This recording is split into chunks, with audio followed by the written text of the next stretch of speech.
This is the DRF Players Podcast. Hello and welcome to the DRF Players Podcast, show number 260, the August 15th, 2017 edition. I'm your host, Peter Thomas Fornatal, back with you, sitting at the kitchen table at the Little House on the East Side, joined in person once again. On my left, returning from a one-show vacation, you know him as the People's Champion. You know him as the Tour Champion. You know him as the guy making all kinds of crazy statements on Twitter. He's Jonathan Kinchin. What's up, JK? Man, I never thought I was going to make it back to the beautiful Saratoga, but I did finally. Talk about travel adventure. Mix in a little bit of an emergency landing and a couple of days at hotels in different cities, and finally I made it back. That is pretty impressive stuff. I think I think lesser men and women would have punted at some point during the process there. We appreciate you making it back. We had an able substitute on Friday, I will say. The show ended up great. Some of the opinions we gave out, I think Nick Tamara, Nick Luck, and I have second guessed, but you know, a lot of the time on this show, you come on here and we give you winners. Other times we give you a bum steer. That's just racing. We'll talk a little bit about the specifics of those Arlington races we discussed, as well as the Fourstardave, just a little bit later in the show. But I want to pause on something you said there for a second, JK. Emergency landing? What the hell happened to you? Yeah, we were leaving. I was with my son, who's 5. We were flying back from Philadelphia after having to spend the night there, missing a standby flight on Thursday. Friday, we're in the air for about 45 minutes. The pilot comes on extremely calm. He says, look, we've got 3 hydraulic systems. One of them is leaking and failing. We only need one to fly, but just for safety purposes, we're going to take this left turn and go land in Charlotte. So we did. It was a normal approach, normal landing, but when we did land, they actually came to a complete stop. And we were surrounded by emergency vehicles, which was kind of weird, but yeah, but it wasn't that bad. And I don't really, I'm from a guy who used to kind of be scared to fly a little bit.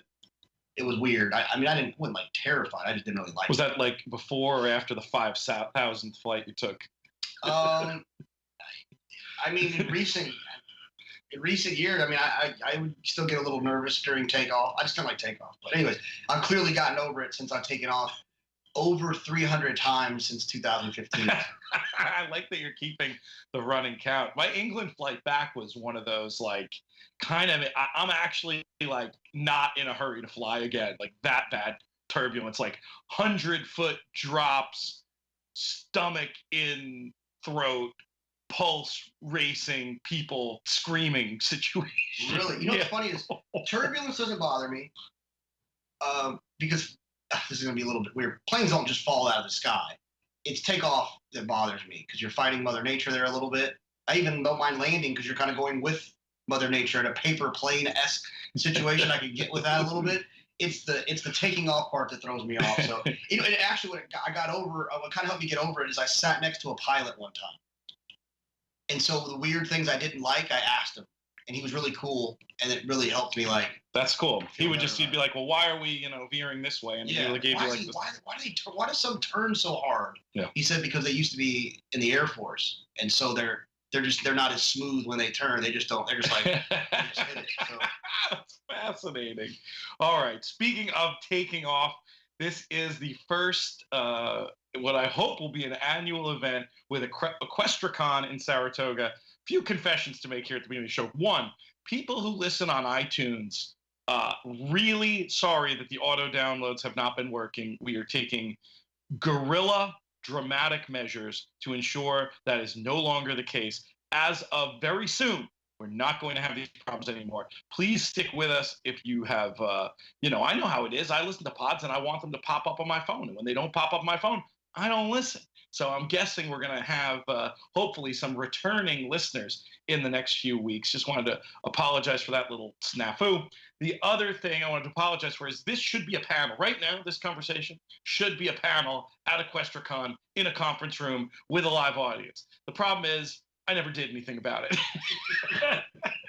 It's tough, I mean, we love the show. The show is, to me, one of the things I get the most job satisfaction out of. Whenever people come up to me at the track or anywhere and say they enjoy it, like that to me, it's just, great mental satisfaction worth something more than money.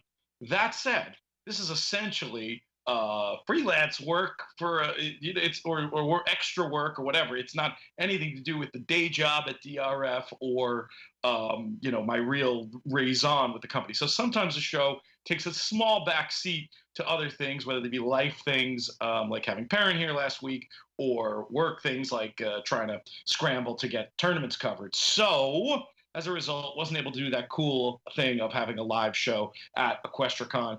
Maybe next year. Maybe next year. JK, your general thoughts on Equestricon so far? I'll be honest with you. I thought it was going to be cool. Obviously, I thought that it would be kind of a fun thing to do, and I wasn't sure how many people were going to show up. And it's the first time, and our industry can be a little bit funny sometimes. This was, I was talking to. It's professionally done. I mean, they did a really good job. It's very professional. Like a lot of things, I feel like in racing are kind of. Sometimes I'll just kind of half-ass things and throw them together. This was professional. It reminds me of any other type of conference that you've ever been to in your life. In my past life, coaching high school football, the Texas High School Football Coaches Association has a huge conference. I've been to boat shows and all kinds of stuff, and this is the same legit deal. Cool booths to walk around, lots of good people, networking. The panels that I was on that I got to see were really good. I'm excited about some today. Unfortunately, we missed one that I really wanted to go to, which was the Hannah one. Oh yeah, which was had Paul on it talking, I think, a little bit about what's going on at Keeneland. Yeah, we should talk about that actually. And the kind of state of the horse player. We're missing Nick Luck's keynote right now. I know that's also a bummer. We are going to make it in time for the thing I'm most excited about, which is the signing, the book signing. People want to tell at noon, so we got to make sure we get there in time for that. That's why we started early today, actually. Usually we go 11 to 12. If we'd been doing the live show there like we should have, I could have just walked over from the conference room to the booth, but I had to leave in a little bit of Uber time, maybe a little fashion deficient over there today looking at my T-shirt shorts, but that's just going to be the way it has to be. I only assumed when you were talking about the thing you were most excited about, this race caller panel. I had a chance to speak with Dave Rodman yesterday over at beautiful Saratoga Racecourse, and he gave a little bit of a sneak preview of some of the things we might expect to see as part of that panel. I can only assume you'll be leaving my signing early to go over there. I won't be able to make it. I'm meant to be at the booth till 1:30. That starts at 1. Yeah, no, I'm going to go to that for sure. I'm going to leave here, grab lunch, go there. That's going to be Larry, Tom Durkin, Dave Rodman, and Travis are going to be talking about their stories. And I was on a stories panel yesterday, and it's significantly long. So I feel like you're going to get a couple good stories out of it. It's not going to just be one thing. I think there'll be a couple of things. I'm looking forward to hearing Tom talk. Obviously, that'll be amazing. Travis is going to talk about calling the first Derby, which if you've never seen him talk about that, it's pretty exciting. I hope they show the video. I would hope they do too. And not just the video of the race, the video of him calling the race. If you've never seen that, pause the show for a second. We'll wait. Go to YouTube and watch it. It's amazing. It's absolutely amazing. It's amazing. How can you find it? What would you put in it? Just Travis Stone. Actually, you can go to Travis's Twitter. He pinned it on the top of his deal. There you go. But you can find it on YouTube. But it's not just awesome because it's cool watching it from that perspective. Watching the race call from that perspective. It's awesome because it shows it's like a real human sense of accomplishment and excitement and genuine he at that moment he kind of accomplished a life goal, and you could see it in his face. That's very well put. Now, for those listening live, you'll get the construct of what we're doing here. But for those listening at home or in a place to do this, we're now going to give you a second to pause and find Travis's video.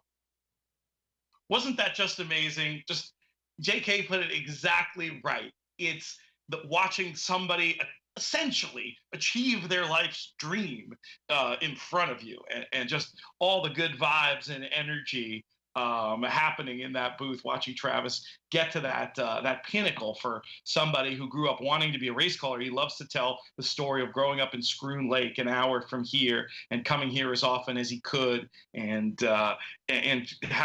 going home and calling races with his toys. And to go from, the kid in Scroon Lake calling races with the toys to that's going to be fun. I'm hoping somebody tapes it. I don't know what the video plan is for a lot of these shows. But a lot of them, if they are archived somewhere, I'm going to watch them all. one that I know you can watch is currently pinned to my Twitter at Looms Boldly, and it's the tournament panel that we did yesterday. We had a really interesting and eclectic group. JK, of course, Paul Matisse was there, Michael Bachok was there, Jeannie King, and Christian Helmers, and we chopped it up and went over tournament goings on and comings and goings and doings for a good 90 minutes or so. If you're a tournament person, check that out. I really am. I'm very pleased with how the whole thing went. Somebody made a funny observation last night, JK, about your body language during the thing. You didn't seem quite as comfortable up there on the panel as you usually do in a context like this, sitting in my kitchen. Was that a fair assessment? Yeah. I mean, it's. I'm needling him here a little bit. I want to be fair. I want to be fair because I think if I was gonna say something, I should have said it then, not now. That's fair. Very fair. But there was a lot of things that were happening that I just kind of found annoying. That's the best I could. That's the kind of the. And but like I said, I could have addressed them then and didn't. So it just. I'm more of a, and I talk about this a lot. I'm more of a half glass full guy. Like, well, what can we do to make it better? What are the good parts about the world around us? Like, what's cool about whatever? Yeah, I got stuck in an airport and emergency landed, but I spent the whole week here with my son, and I made it back in time to watch the Arlington Million with my friends. That's the best part. All the other stuff did suck, but so that's how I look at the world in general. And people that just constantly want to focus on all the things that are wrong with everything. It's just kind of tiresome. Check out the panel, folks. You'll figure out exactly what he's talking about within about 5 minutes. But I still think there was something very cool about bringing that variety of perspectives. What's hard about something like that, for me, don't feel too much sympathy. I had a blast moderating the thing, but I was thinking that the people in the audience there wanted like this big overview of the tournament space. When somebody walks in that room, I'm assuming they don't know the difference between a mythical contest and a live bankroll contest. And I want the chatter from the stage to speak to that person. Whereas the moderator, if you were trying to make good TV or reality TV, you want to kind of stir things up and get people arguing. But the things that we're going to do that, we're going to get so far down the rabbit hole, I figured the audience would have no idea what was being discussed. So I, in my wisdom, attempted to just kind of do both a little bit and skirt around the lines. But anyway, check it out. It was fun. Equestricon's been great fun. The most impressive thing to me is just the gathering of people from different corners of the industry and some of the conversations I've heard along those lines. It's always great, and I think we can just keep doing more of this, the intersection between handicappers and horse players and horsemen. And this idea of just trying to build a bridge, it's really these the legs of the stool analogy that's been given between the ownership and horseman side and the betting side. And the more we can connect those legs with a brace, the stronger I think the business overall can be. And I think it's more important now than ever, as JK mentioned before, this Keeneland news from last week with the max takeout raise taking place and the host fees going up as well. Many people have incorrectly assumed, well, it's not bad for the big bettors because they'll get bigger rebates. Wrong. Speaking to some rebate players over the course of the last week, they're now getting less back from Keeneland than from anywhere else. And what that means is they're going to be able to bet about half as much as they did before if they choose to bet Keeneland at all. They probably will bet Keeneland at all because if I were being an apologist, and I'm not, I'm holding their feet to the fire on this, and I still think my Sir Walter Frey analogy was a good one, that this was a real act of betrayal from a place that's had the horse players back for a long time. But if you wanted to defend them, you could say, well, they just did what everybody else is doing. And my counter-argument to that counter-argument is, well, their economic model, because of the sales business, is different. The sales business not only provides cash that can allow them to operate a little bit differently.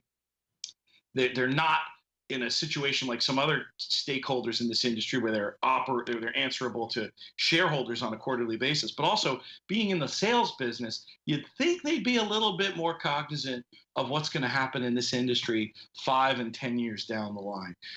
So I just wanted to address it. I'm very sad about it. For you as a player, Jonathan, what if anything does it mean?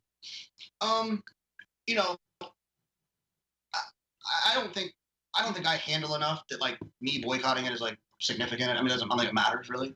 So I don't really know where my stance is yet on that. Whether I'm gonna play it or am I gonna play in the Keeneland tournament? I mean, I love Jim Goodman so much as a person. Like I think I would just maybe go just because of that. Either way, sitting next to Paul yesterday, Paul, and I don't think Paul will mind me sharing this private conversation we had. Paul Matisse, of course. He was a little bit nervous about today, about doing the Hannah thing, because Paul is a player advocate, but he's also he's not a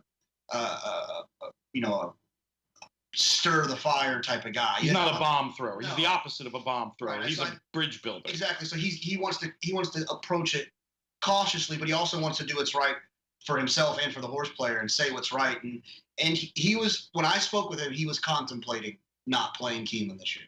That's interesting. I mean, I think the boycott thing, the level on which it doesn't make sense. Look, I'm not going to tell anybody not to do, you do what you want to do. It's your dollar. In this industry, one of the things we can do as horse players, we vote with our dollars. And we should spend dollars at the places that are, into our minds, doing things the right way and giving us the best experience as customers. And for me, and again, this doesn't diminish the anger or hurt I feel about what happened there, but they're just kind of going into line with what the rest of the industry is doing. So I don't really, it feels a little like cut off the nose to spite the face to boycott. But I do understand just economically, you're not going to be able to spend as much money because of that bigger chunk coming out and less of an ability to churn and turn over money, which is what a gambler like Paul is doing, certainly way more than us. But to our own degree, we do too. You hear this tedious argument from people. Oh, I spoke to somebody in the grandstand and they don't even know what takeout is. So how can that possibly affect our business, blah, blah. Well, I'll tell you how it can affect your business, because the higher takeout is, even a raise, people say small raise, it's not a small raise. It's basically the maximum allowed, and on a percentage basis, it's a very significant raise. But that, even over one day, somebody who's going in and betting $20, $30 a race, say, that's going to turn winning days into losing days. And it's going to mean maybe you tap out, even if, let's talk about somebody who's going to lose all his or her money throughout the day. If you're tapping out in race 7 instead of race 10, the difference between winning and losing, the difference between tapping out in race 7 and race 10, to me, in this competitive gaming landscape, that's taking a potential positive gaming experience and turning it into a negative gaming experience. And then, that's obviously the opposite of what we want. And I think if we could have better economic terms throughout the industry, perhaps we could make a new customer instead of losing another one. That's my general thought on the topic. No, I mean, it matters. Percentages matter, 100%. So we'll see what happens. It's unfortunate. I think the thing that like has everyone kind of maybe kind of in panic mode is that like it's just if Keeneland's not going to take care of us, then like who's going to take care of us? Exactly. And it's like one of those deals where it's like it's not so much the action of them doing that; it's the suggestion that they're making by doing it. Yes, you're right. That's the part I think that's the most disheartening.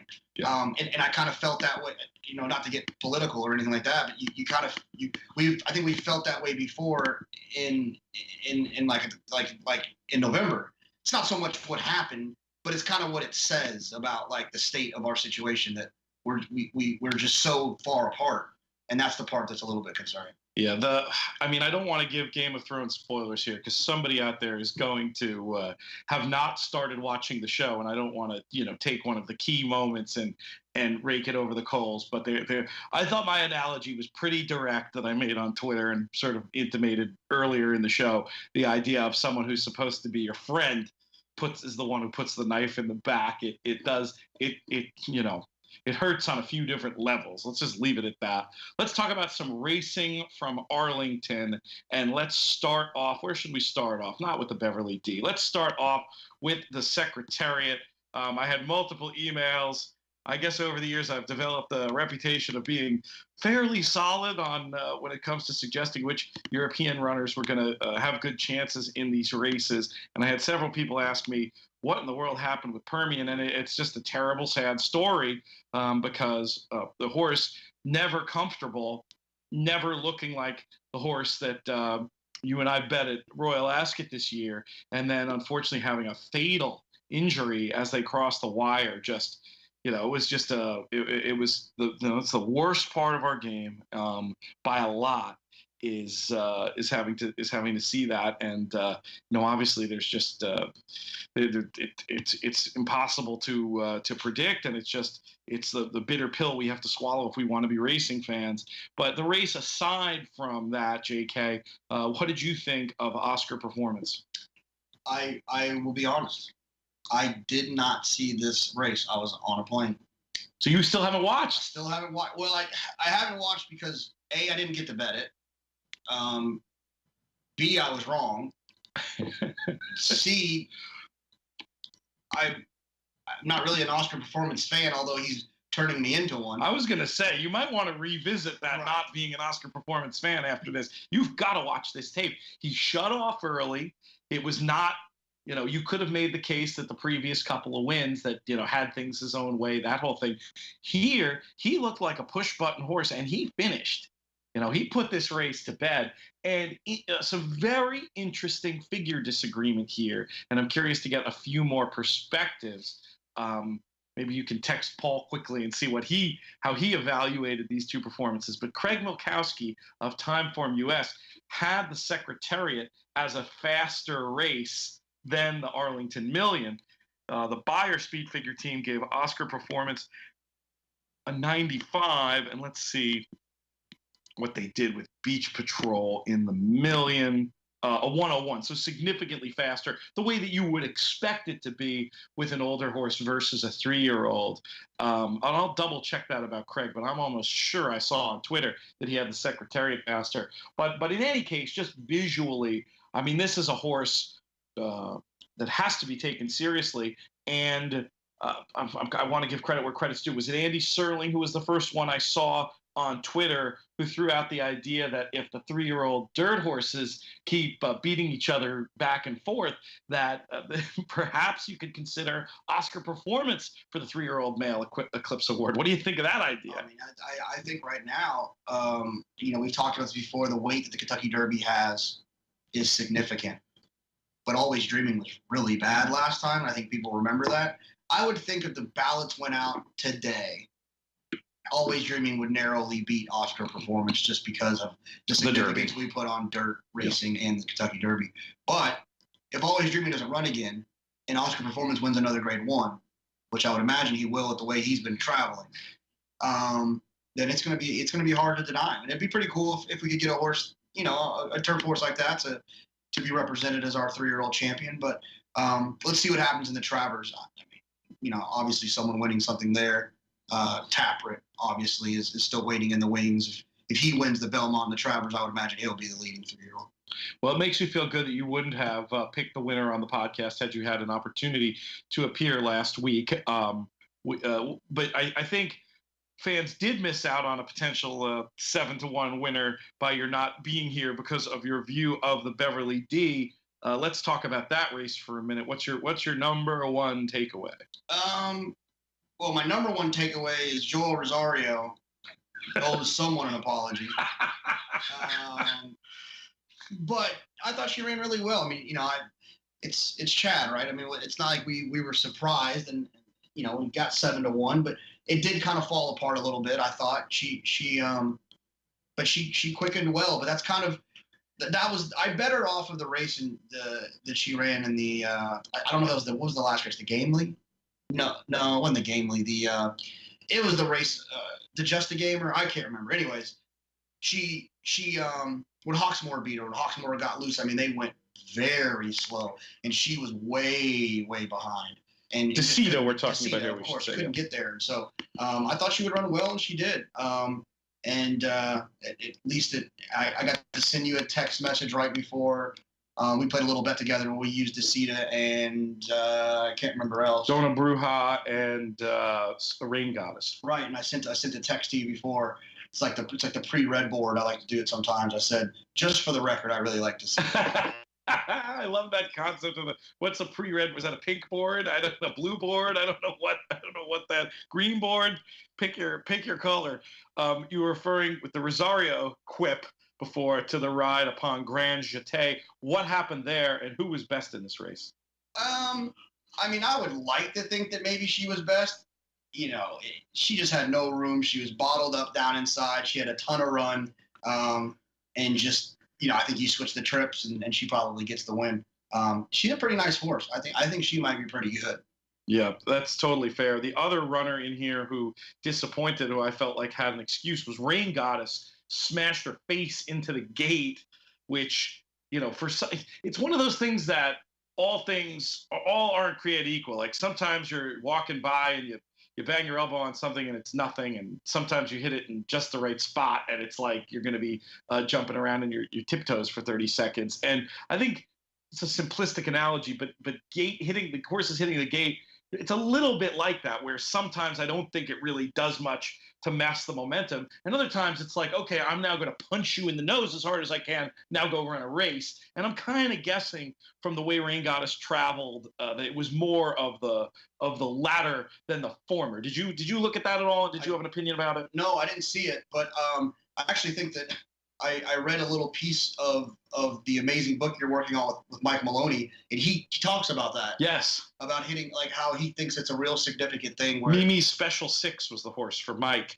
who alerted him to this trip angle. And he'll look not just at when they break through, but even watch the head-on. Sometimes they'll just do it within the gate where they smash. And it becomes a situation where you're not just, in his trip parlance, you're not just OP1, you're off 4-1 length or off 4-2 lengths. You're running around and you're basically you've got stars in your eyes for the first part of the race. Yeah, it makes a ton of sense. So I wouldn't be surprised if that affected her. I don't know if she'll run here again. We might miss her because she'll be running at 9 o'clock in the morning somewhere in another country. But be interesting to see how she comes back. I wish I could remember, there are DRF stable mail equivalents for foreign races. Maybe the At the Races website would be somewhere to look at that if you don't want to miss it. That's such a good point. I'll do some digging, because that's such a good point. You see these trip angles in horses running over here, and then if they don't run back over here, you could potentially miss it. Might as well at least give you a way in to try to follow what's going on with some of the European racing. Let's move on to the Arlington Million. Beach Patrol. Good old Beach Patrol. A horse. How many times do you think you've picked Beach Patrol on the show? So many times do you run? 1, 2, 3. I mean, yeah, it's unbelievable. And you did not pick him this time. Why not? And what do you think happened there? I just didn't like his race in United Nations, and I thought like maybe he was tailing off a little bit. And so I just that's what kind of got me off. I know like I said, we played that double together where we used Deauville, Divisadero, and Mektal. If we would have added another horse, I would have added Beach Patrol. Probably me too. But, anyways, it happens. And you want a tale from the track, a funny tale from the track that is interesting. If you guys are looking at this chart for this race, a friend of ours in paddock bar hanger outer, Todd, went downstairs to bet a 10-6 double. And this is great. The teller he always goes to. Is it Jimmy or is it somebody else? No, it wasn't Jimmy. It was Gary. Okay, I think I know that guy. Yep. Hit 10-6 exacta, but then realized that Todd said 10-6 double and changed it, and then printed into 10-6 double. When the race was over, he came back downstairs, and Gary said, "I got to tell you what happened. Like, I hit 10-6. I hit 10-6 double, and then I canceled it. I mean, exact, and then I canceled it. He had a $200 10-6 exacted. It was typed in and not hit print on. That would have came back $90,000. The story gets so much worse because if you know Todd, he is, and this is a great racetrack superstition that I think I totally get. When you get a mispunch, you will go ahead and then bet what you were going to bet, but you keep the mispunch. Todd is 100% a keep the mispunch. So now my question for you is this: why in the world did Gary tell him that story? Would you want to know that? I guess. Oh my gosh. I don't know. I guess I could take it. Well, it depends on how the day was going. Yeah, I mean, actually on that day I didn't have a good day there, so I probably wouldn't have wanted to hear it then. Oh my God. Yeah, pretty funny story. So no, I thought Beach Patrol ran well. I think the story to me was at the quarter pole, you push pause, you let me go to Chase Bank, and I'm going to bet $50 million on Deauville. Not that I have $50 million. I'm going to bet as much money as I can get down Max on Deauville. amount. I agree. And he absolutely hung like a chandelier. Oh, it was awful. It was awful. It was one of the great, speaking of the Maloney book, another Maloney trip comment. And this book, people keep asking me when it's coming out. We should have a date soon.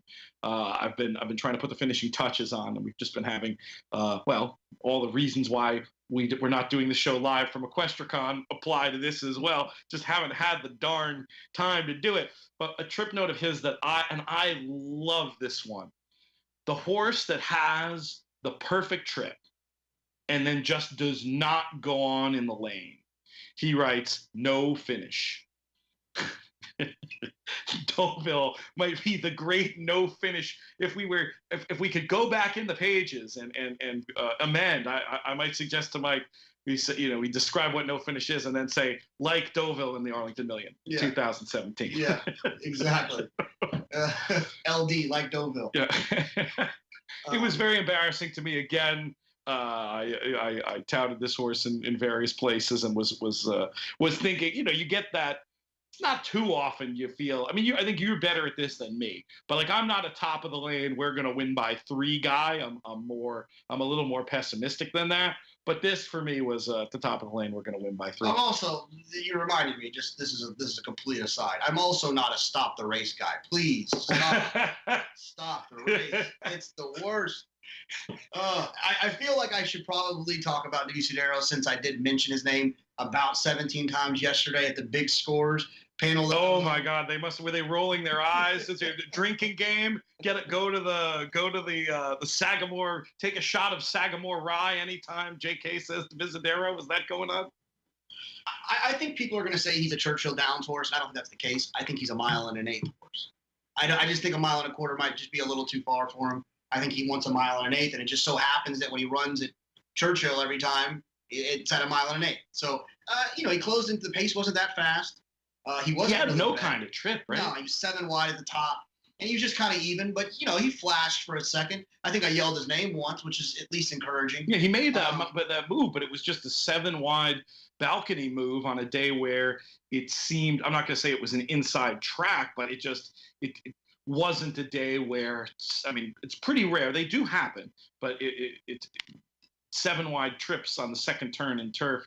It can work, I guess, if you've saved all the ground and you're passing tired horses. But I think you're probably right about the distance. I mean, he's now 4 times at 1 1/4 and 0 0 0. I guess we got to face facts as far as that's concerned. You'd figure one of the times he might have at least hit the board if that was as far as he wanted to go. But it still didn't make me question his character. I wouldn't have as much trouble betting him back under favorable circumstances as I would betting Deauville, who I think, when the horse does that, a lot of these horses, the O'Brien horses, they thrive on their racing.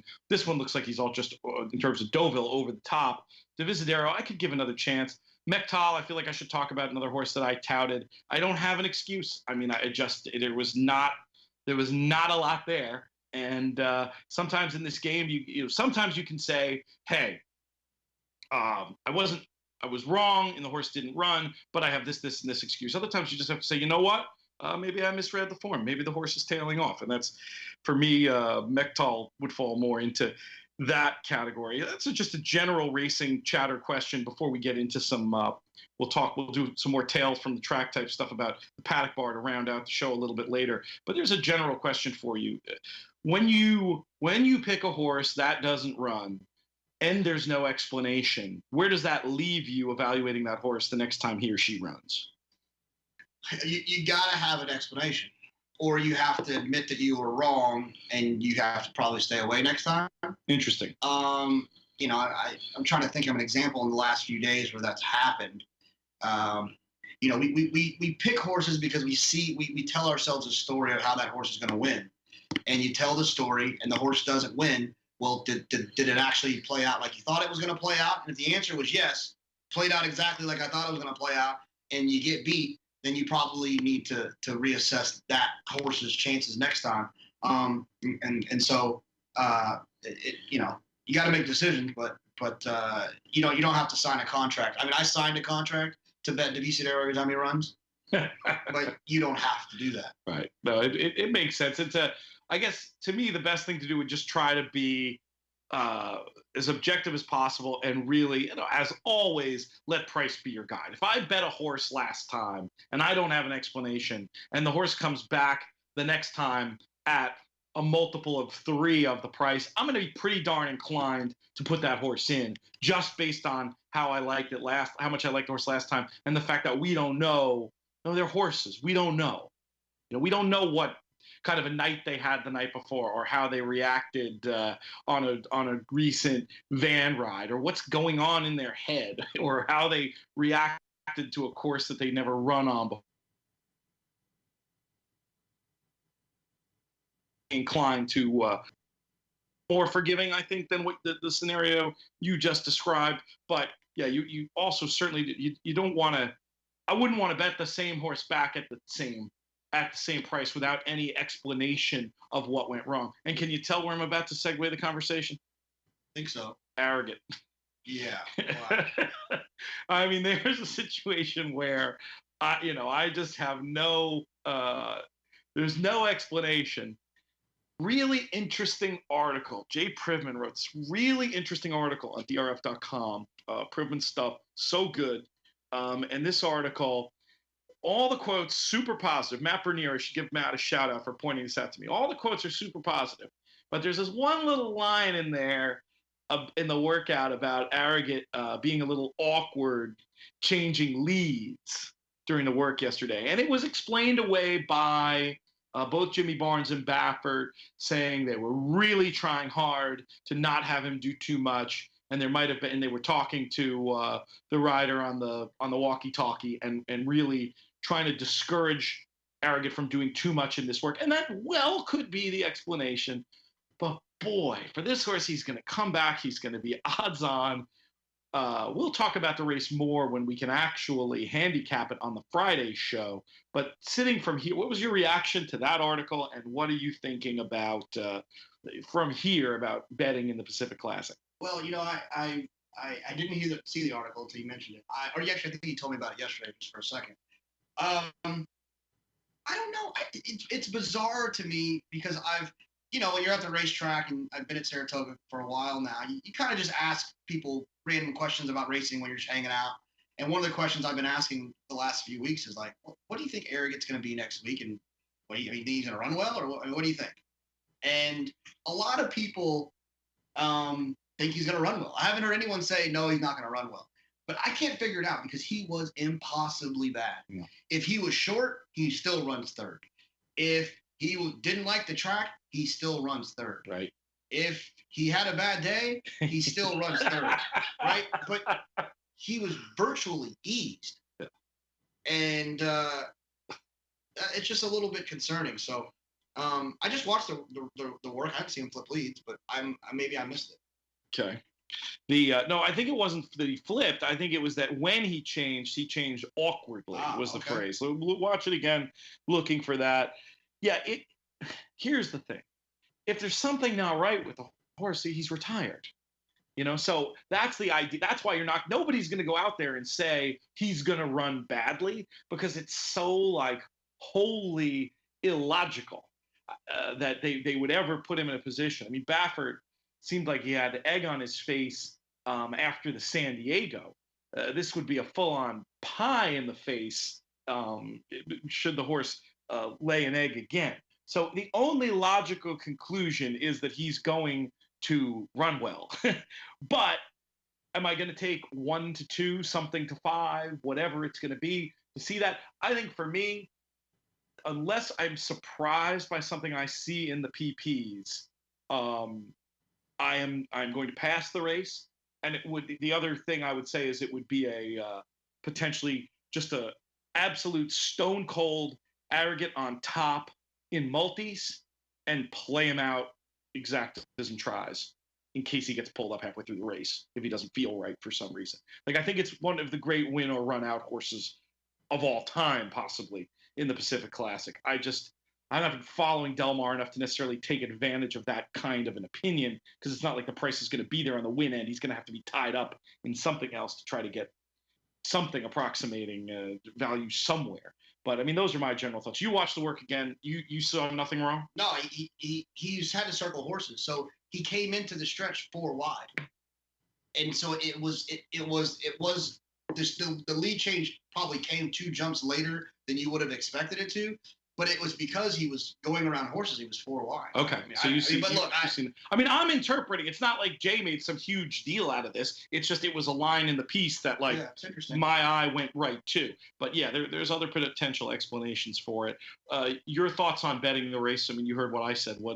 How do you? Yeah, sometimes I'm guilty, and I'll be honest, I don't even mind saying that. Sometimes I fan bet a little bit. I like to watching Arrogant turn for home, regardless, will be exciting. But you get that extra little feeling in your stomach when you've singled and something, and I like that feeling. So you'll pay a little bit for it. Yeah, even if it's not the cleverest bet you've ever made. Some people like the feeling you get when you skydive and the roller coasters. They like that feeling that you get in their stomach. I don't like that feeling. I do like the feeling very much when a horse that of this caliber of excitement is turns for home, and I have that little added piece. So. Yeah, I mean, I would imagine I would imagine that I'll find another single in the sequence, and I'll probably play the pick 6 and hope to be alive to him. Maybe the pick 4 if the pick 6 is kind of funny acting, or maybe even just like a pick 3 like I was last time. I was alive to him. I think I was 3x3 or 4x4 to him, and I waited the pick 3 where I was alive to him for even money. So if I can get a situation like that where I could be alive to the possibly one of the greatest horses of our lifetime for even money, and I'll be interested in doing that. If Bob Baffert ever hears some of these stories about the scores you were alive to on his odds-on shots that went down in flames, it's possible he may put you on the barn payroll just to stay the heck away whenever he has a run. Yeah, well, I'll send him my address. You can write checks. To clarify a point about you're talking about, the fan betting thing. Do you view that as an action bet? Or do you think these are bets where you have you can still potentially find enough of an edge in the other legs? And how much do you bet in this fan bet situation as opposed to the bread and butter serious bets we're trying to make money on every day? No, absolutely, yeah. I like making I like those fan bets every now and then, just because I want to be alive to it. It's kind of like when you're sitting in Vegas and you're watching a football game with your friends, you just bet $50 on it because you don't really care. So you might as well bet 50 because it's a little bit more fun to watch it. Not really that I don't care about arrogant running. I do care, but it's just more fun. Just, we play this game for the thrills that it gives us, and the thrills are a little bit more fun when you got a little bit involved. But I also think that strategic, there's some value there too. I mean, he's going to be on everyone's ticket, but he's not going to be that ice cold, everyone in the world singles horse because of what happened last time. There's going to be those contrarian people that are going to try to play against him. There's going to be combinations betting accelerate, combinations betting collected, and whoever else shows up in there. He's going to be 3 to 5, 4 to 5 when he should be 1 to 20 again if he would have won the last race. So if you believe that Bob just got caught trying to sneak one over, I think there's some value there. With if he bounces back, but it also could be the biggest sucker bet in the history of betting. But like you said, and we'll probably talk about it more. I don't see why they would be running him here if something was amiss. if Bob didn't feel good. Bob doesn't care about skipping races. He'll skip. I mean, I don't see why if it was a problem, he'd just skip this race and train him up to the Breeders' Cup Classic if he was really concerned. I mean, he's not bringing Abel Tasman here for the Alabama. He doesn't. He's not the kind of guy that, and Judd Mont's not the type of group that's going to say you're going to run in the Pacific Classic. I don't mean any offense to Del Mar, but Judd Mont doesn't care about Arrogant winning the Pacific Classic. I mean, they want him to. They care, but it's not a bucket list item. It's not like oh my gosh, we have to have this happen. No, it's not Porter winning the Delaware Handicap, right. like, something that that's been a goal for years and, the end all be all. I guess where I was going with it though is if this was like a real prime bet where you had fewer concerns, you made the analogy of a $50 bet on a football game. I'm sort of guessing that if it was something that you had a little bit more of a pressing interest in as opposed to like a fan interest in, 500 instead of 50. Is that fair? No, not me. Speaking of $50 bets, no, we're not going to do that yet. We're going to go to the Fourstardave, and then we're going to get to the $50 pick five, which was the Twitter conversation I was referring to earlier. Did you see the Fourstardave? I did. I just got. No, wait. No, I watched it in the cab on the way to the. Yeah, I watched it. What happened to your boy Time Test? Matt Bernier says not that good. My initial reaction was he's not that good. He's tricked us. But I think it was the ground. I think he needs. He didn't come here to run on. Yeah. And that was a crazy turf course. I'm almost surprised they left the race on. There were as big as 2 fist sized divots going 15 feet in the air. Right. If you watch that replay, and he didn't come here for that ground. That is a fair point. Yeah, absolutely. Yesterday morning, one of my favorite things to do, by the way, now is our friend Jake Ballas, who had some joy yesterday. I'm sure we'll talk about. We're getting there. He's got a golf cart, and he just drives around the Oklahoma and the backside, and it's so much fun. So we were hanging out, and we ran into Christophe Clement yesterday, and he was telling us how bad the turf course was, and how Disco Partner really hated it, and how the jocks really didn't even want to ride it. They didn't like it either. So I think the crazy part is that they've scratched world approval for soft ground before. So I just was never gonna. It doesn't make a whole lot of sense, right? Because with approvals usually love the cut in the ground. Not obviously with approval for him is on the dam side, right? Yes, but exactly. But I was shocked. I was shocked, and obviously we all played a pick six together that day, and the Cassies knocked us out twice for their 2 wins, 2 wins in the meet so far. They knocked us out in the first leg, and then they knocked us out for 5 of 6 when we were chasing a little bit of a rebate there, and so they knocked us out twice. But yeah, so I think you can. So to answer your question, I think I will probably give Time Test one more shot, going short, going a mile. I talked to Paul about it yesterday or the day before. He actually thinks that Time Test would be unbelievable going like 7, 6, 6.5. It's interesting. But I don't know if he'll get that opportunity because just not. Chad doesn't point for those types of spots. Judd Mont and they're not really looking to win turf sprints, I don't think. Yeah, and maybe if this year was down the hill, it'd be a little bit different. But now they're going to be going 5 at Del Mar, and that doesn't seem like no this shot. game. Yeah. But Belmont. Those races are usually fall ground, though. That's the problem. But if he were to catch a mile down there on firm, maybe a little bit forgotten in the wagering. But good stuff from World Approval. 107 buyer speed figure there. And he put up the 106 2 back. How serious of a threat is this horse when it comes to the big race of the fall, the Breeders' Cup Mile? I think he's really good. He ran well. It was a slow pace. He ran well at Belmont and Manhattan. He obviously ran well at Pimlico. He ran well at Tampa. He's a nice horse. I don't know if he's like the 1.5 mile Breeders' Cup Del Mar beat the Aiden O'Brien's type. Yeah. I think he'd be the mile, not the. Oh, you think up or down? I think. What was the win 2 back? What distance was that? 2 back was 1 mile and a 16. And this was a mile. Sorry. Or 3 back, was 1 mile and a 16. Yeah, you're probably right. I guess I forgot that they don't have Tepin anymore in that race. So it could make sense to point there. Yeah, they have the record of success. Should be interesting to see for sure. One other note, just to underline something that you already pointed out, and then we've got about 9 minutes to tell our stories of knocking around at the paddock bar for the last few days. But disco partner, don't worry about that. Line right through it. Hated that ground. Give another chance. I can get the mile, I think, on firm. Heck, it's pretty firm out there at Del Mar. Interesting little sleeper, maybe. You know what's funny? He's not nominated. Oh, Christoph told us. Interesting. But I feel weird, like, telling these stories when I'm a reporter, but I was just talking to him like in a not. I don't know what the ethics are about that, but he said that he'd be interested.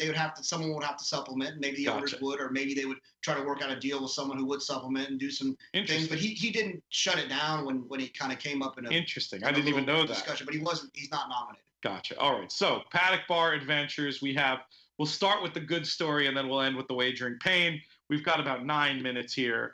8 minutes make that, but I think that we got to tell these two stories. Let's start with this question. What idiot bets a $50 pick five? I don't know. But it was one of those situations where, like, we did the seminar in the morning. Myself, Matt, Michael Baychuk, Anthony Stabile, and Brian Nato. Yeah. Nato. So we were talking through the races. They came off the turf with like 4 minutes before the show started. They tell us we're off the turf. We have to make all of our picks. And, the chalk-eating weasel that I am, like, I was you being said it, honest. not me. I literally, and I said it in the show, I have like 6 singles there. It's weird. I have like 6 singles. Spilling water all over the computer. It started with that Finger Lakes sprinter who I would have played if they were on the turf either way. But the horse had huge pace figures with going 5.5, and he was going to be clear, and it's exactly what he did. I was feeling good. We got started off to a good foot. I was yelling Finger Lakes down the stretch. A route that came in handy again yesterday. And then we went 4 deep in the turf race where Chad ran 1-2. We used the 7. I used him out of respect for the big A. That was like his best bet of the day, and I think he's a pretty sharp guy, and so I tossed that horse in just to be careful.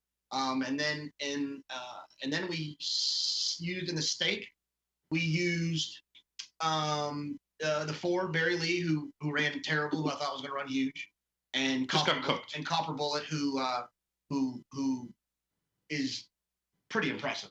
And that race was pretty impressive, and I think that horse might train on a little bit. I think Steve can get one to train on. So I thought he was really nice. And then we singled what's our guy, our girl, Noble Freud, and then we singled the Todd in the last. And to be honest with you, my favorite one of all those singles was the one in the last, because I just felt like, because they came off in a mile and 16. Keep in mind, when they come off in a mile and 16 for 3-year-olds and older, they go to a mile and an 1/8. Mm-hmm. It was a maiden 40. It was a Todd Starlight horse they were dropping. It was going to be a stagger fest, and you knew that the class was going to prevail and that horse was going to just keep going while the rest of them were trying to find more. And he came home. The best part about it, and the reason that we hit it, is because we bought a $5 pick 5 for the awesome tellers in the paddock bar, Jimmy, Gary, and I don't know the other guy's name, but and so they scored 13. They won $1,300. And before the race was even over, I turned around and Jimmy was there to hug us. And so that was the most gratifying part about the whole thing. I fancy myself, something akin to the mayor of the paddock bar at this point. We just know so many people from so many different corners. I love just walking around and saying hi to my people. Watching this guy hug and high five everybody who he'd given his 7 singles to on Monday. I felt like if someone was going to mount a primary challenge to the mayor of the paddock bar, I might be in a whole lot of trouble. You are an incumbent, but I do have some good political momentum. The community organizer is about to shoot to the top of the heap in paddock bar politics. Then we had another great story. Always good. Nobody wants to hear too much about when you win. It's always more fun to hear about when media types lose. Incredible story to come out of there yesterday. Got a couple minutes to tell this one. Yeah, when you get to the racetrack and you start to get some friends that own horses, this will happen to you at some point. we were sitting around. We played the pick 4. We didn't play the pick 5 because we didn't. It was a smart decision. Didn't know what to do in the first leg. A horse I don't think I would have used won. We play the pick 4. We're alive in the last. Our friend Jake Ballas has a horse that not just a horse. Not just a horse. He has a horse that he named Cordero after the great Hall of Famer Angel Cordero, who is a family friend and known him forever. And a really good friend to their family and to Jake. And they wanted to find a special one to name after Angel. They named this one Cordero. He had some issues. He was with Wesley Ward. He went to Ascot, didn't go well. Got with Todd, broke his maiden, and then Jake kind of moved, not in a negative way from Todd. He loves Todd, but he moved a lot of his situation to Mott. And so the horse was now with Mott. He was coming off a layoff. Yesterday, today, I was with Jake. He's like, I'm not betting the horse. We're drawing up the ticket, and you're like, of course we're going to use Cordero in the last leg. Jake just says something to the effect of, I wouldn't. You're like, what? Really? Yeah. He's like, I'm not going to bet the horse. You know, he's a good horse, but it didn't say anything against him. It was just all very neutral. Possibly with the benefit of hindsight, superstitious even, that he just didn't want to say anything that would be any bit like hubristic about this horse, who obviously he had a deep attachment to on some level because of the name and the family connection and the whole bit. But he did make us he did make us a counter offer. He did. I said, Jake, all right, listen, we're not going to use the horse. If we're alive and we get beat, then you're paying for dinner. And he agreed. And so we watched the race. There's nothing like being with someone who owns a horse and they win. It's better than seeing someone score out. It's just because there's a little bit more to it.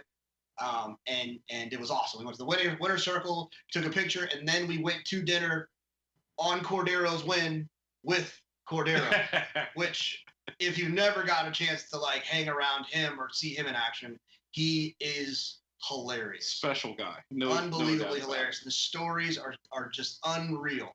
He told a story last night how he used to study the form at night and get all his memorization out of the way. And then he would come to the jocks room and kind of be a big distraction. Turn the music up really loud. He'd be in there listening to salsa music, distracting everyone while they're trying to study the form. That's genius. Amazing. You should try that at handicapping contests. You think it would work? I might. Some of these guys, it might. Oh, it was the life of the party, JK. But yeah, I was so happy for him. Be honest, who are you rooting for in the stretch? I did want Cordero to win because the one winning wasn't like life changing for us anyways. It was just the nah. Gotcha. And I knew that dinner was going to be kind of expensive, and I felt like I was walking. I wasn't with you. I was walking. I was doing the math. I was like, oh, we bet this. We lost that. Pete was in for this percentage. Then dinner was probably going to cost this. We only lost a couple hundred. It's as if we bought dinner for everybody instead of him. Yeah. My first reaction, Boca Bistro, which actually, I was impressed with the food. They had a good beer list, but my first reaction was, I'm not sure there's anything expensive enough on this wine list for us to be going there for me to truly feel like I got my money's worth. You were down the other end of the table. Did you have the paella? Yeah, paella was good. Unbelievable. Yeah, no, very good paella. I mean, I kind of want to like go back and eat it again, like because I felt like I didn't get to enjoy it because I had too many celebratory beverages. All right, that is all the time we have. I got to get to this booth and do some signing stuff over at Equestricon. I want to thank my friend Jonathan Kitchen for biting his tongue yesterday and coming over this morning and knocking it out as usual on this show. Check out the replay of that show pinned to my Twitter at Looms Boldly. Follow JK at UT Big Hair. I want to thank producer Craig for all the extra work he's been doing lately to not only produce the show, but make sure everybody out there can listen to it. We will be back on Friday. May you win all your photos.